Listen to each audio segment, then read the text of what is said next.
ప్రపంచం యుద్ధ భయంతో వణికిపోతుంది. ఒకవైపు ఇరాన్, మరోవైపు ఇజ్రాయెల్, అమెరికా. ఈ ఉద్రిక్తత మూడో ప్రపంచ యుద్ధానికి దారి తీస్తుందేమోనని అందరూ భయపడుతున్నారు. సరిగ్గా ఇలాంటి సమయంలో ఈ యుద్ధాన్ని ఆపడానికి ఒకే ఒక మార్గం ఉందని, దానికి ఒకే ఒక నాయకుడు ఉన్నాడని అమెరికాకు చెందిన ఒక ఉన్నత సైనిక నిపుణుడు చెప్పిన మాటలు ఇప్పుడు సంచలనం సృష్టిస్తున్నాయి. అమెరికా ప్రఖ్యాత జర్నలిస్ట్ టక్కర్ కార్ల్సన్ ఈ యుద్ధం నుండి మనం ఎలా బయటపడాలి అని అడిగిన ప్రశ్నకు అమెరికా మాజీ సైనికాధికారి కల్నల్ డగ్లస్ మెగ్రేగర్ ఇలా సమాధానం ఇచ్చారు. ఈ సమస్యను పరిష్కరించాలంటే మనకు ఒక మధ్యవర్తి కావాలి. సమస్యలో భాగం కాని ఒక తటస్థ వ్యక్తి అవసరం. నేను గనక అమెరికా అధ్యక్షుడికి సలహా ఇవ్వాల్సి వస్తే నేను చెప్పేది ఒకటే: భారతదేశ ప్రధాని మోదీకి ఫోన్ చేయండి.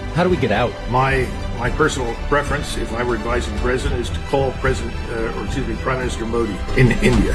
ఆయన ఈ మాట ఎందుకన్నారో కూడా స్పష్టంగా వివరించారు. ప్రధాని మోదీకి ఇజ్రాయెల్ తో చాలా మంచి సంబంధాలు ఉన్నాయి. అదే సమయంలో ఆయనకు ఇరాన్ తో కూడా మంచి సంబంధాలు ఉన్నాయి. ఆయన ఎప్పుడూ ఇరాన్ ను శత్రువుగా చూడలేదు. ఆయన ఒక తటస్థ నాయకుడు. చారిత్రాత్మకంగా భారతదేశం ఒక తటస్థ దేశం. ఇప్పుడు ఆ దేశం యొక్క ప్రతిష్ట, శక్తి మరియు ప్రాముఖ్యత ప్రపంచవ్యాప్తంగా విపరీతంగా పెరుగుతుంది. He has good relations with Israel. That's not a bad thing. He also has good relations with Iran. But my point is that he's historically leading a neutral state, and a neutral state that is growing in stature, in power, in influence. ఒక్కసారి ఆలోచించండి. ప్రపంచంలో అత్యంత శక్తివంతమైన దేశమైన అమెరికాకే ఒక American సైనిక నిపుణుడు మీ వల్ల కాకపోతే మోదీ సహాయం తీసుకోండి అని సలహా ఇస్తున్నాడు. ఒక్క మాటలో చెప్పాలంటే యుద్ధాన్ని ఆపడానికి ప్రపంచానికి మోదీ కావాలి అని ఆయన స్పష్టంగా చెప్పేశారు. ఇదే కదా విశ్వగురు భారత్ అంటే. మన దేశం ప్రపంచానికి మార్గనిర్దేశం చేసే స్థాయికి ఎదుగుతుందనడానికి ఇంతకంటే పెద్ద నిదర్శనం ఏం కావాలి? ఈ విషయం విన్నాక ఒక భారతీయుడిగా మీకేమనిపించిందో కింద కామెంట్స్ లో మీ గర్వాన్ని పంచుకోండి. ఈ వీడియోను ప్రతి భారతీయుడికి షేర్ చేయండి.